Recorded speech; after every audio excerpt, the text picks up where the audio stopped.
নতুন রাজনৈতিক দল ও ১১ দলীয় নির্বাচনী ঐক্যের অন্যতম শরিক এনসিপি আসন্ন ত্রয়োদশ জাতীয় সংসদ নির্বাচনকে সামনে রেখে নির্বাচনী ইশতেহার ঘোষণা করেছে।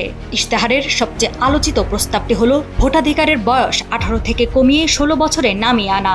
রাষ্ট্র বিনির্মাণে তরুণদের সরাসরি অংশগ্রহণ নিশ্চিত করতে এই পদক্ষেপ নিয়েছে বলে জানিয়েছে দলটি। এনসিপির এই প্রস্তাব একটি মৌলিক প্রশ্নকে সামনে এনেছে। নতুন প্রজন্ম কি এই গুরুদায়িত্ব নিতে প্রস্তুত? তথ্য প্রযুক্তির এই যুগে ১৬ বছরের একজন তরুণী যতটা বৈশ্বিক সচেতনতা রাখে, যা আগের প্রজন্মের ১৮ বা ২০ বছরের তরুণের চেয়ে কম নয়। তবে রাজনৈতিক সচেতনতা আর রাজনৈতিক প্রোপাগান্ডার মধ্যে পার্থক্য করার ক্ষমতা তাদের কতটা, তা নিয়ে উঠেছে নানা প্রশ্ন। ২০২৪-এর গণঅভ্যুত্থান পুরো জাতিকে চোখে আঙুল দিয়ে দেখিয়ে দিয়েছে বাংলাদেশের নতুন প্রজন্ম দেশ নিয়ে কতটা সচেতন ও আপোষহীন। তবে প্রশ্ন রয়ে যায়, রাজপথের উত্তাল বিপ্লব আর ব্যালট বক্সের সূক্ষ্ম রাজনীতির হিসাব কি এক? ১৬ বছরের একজন তরুণ সে যদি গণঅভ্যুত্থানে অংশ নিতে, জুলাই আন্দোলনে মিছিল করতে প্রস্তুত থাকে, তারা যদি এই ফ্যাসিস্ট গভর্নমেন্টের বিপক্ষে তারা কণ্ঠস্বর জোরালো করতে এবং তারা যদি রক্ত দিতে প্রস্তুত থাকে, তারা যদি আসলে মায়ের কাছে চিঠি লিখে বিদায় নেয় যে দেশের জন্য সে প্রাণ দিবে, এই দেশপ্রেমটা তার ১৬ বছর বয়স থেকে তার রাজনৈতিক যে অধিকারটা সেটা প্রয়োগ করার সেই সক্ষমতা বাংলাদেশের তরুণদের আছে।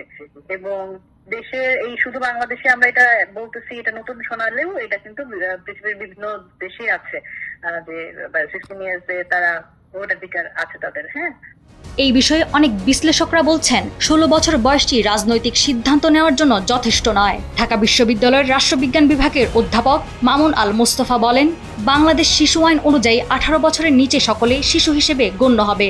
সেক্ষেত্রে ১৬ বছর বয়সে ভোটাধিকার দেওয়া বাংলাদেশের প্রচলিত আইনের সাথে সাংঘর্ষিক হতে পারে। কিন্তু প্রশ্ন হলো, যদি ভোটাধিকার ১৮ বছর থেকে কমিয়ে ১৭ বা ১৬ বা আরো নিচে নামানো হয়, তাহলে আমাদের যে বিদ্যমান অন্যান্য আইন, সেই আইনের সঙ্গে সেটা সামঞ্জস্যপূর্ণ নাও হতে পারে।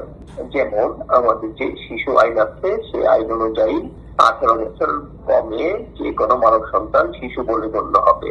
তো সেই ক্ষেত্রে শিশুদের জন্য যে প্রিভিলেজ এবং প্রাপ্তবয়স্কদের যে অন্যান্য দায়িত্ববোধ, এই জিনিসের মধ্যে আপনার সামঞ্জস্য নাও থাকতে পারে বা এক ধরনের সিচুয়েশন তৈরি হতে পারে যে আপনার যদি ১৬ বছর বয়সে কাউকে ভোট কেন্দ্রে নিয়ে যান, আপনি সে যদি ভোট কেন্দ্রে গিয়ে নিজের ভোট না দিয়ে পরের ভোট দেয়, তাহলে তার বিরুদ্ধে আমরা কি ব্যবস্থা নিতে পারি? বিদ্যমান আইনে আমরা মূলত তার বিরুদ্ধে কোনো ব্যবস্থা নিতে পারি না।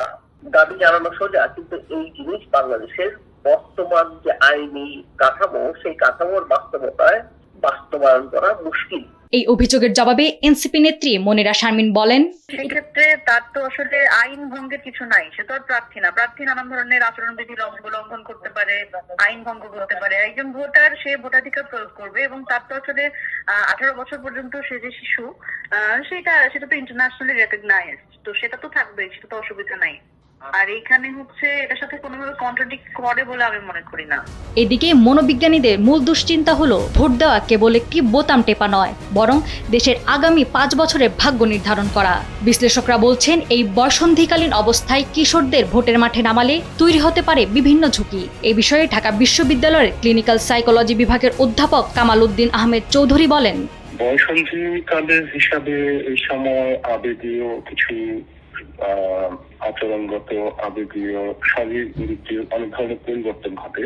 যে পরিবর্তনগুলো নানা রকম ভাবে এক্সপ্রেশন হয়, তার মধ্যে একটা হচ্ছে যে মুড সুইং হবে, তারা আবেগীয় কাজ করবে, পরিণতি না বুঝে অনেক সময় ঝুঁকি নেবে।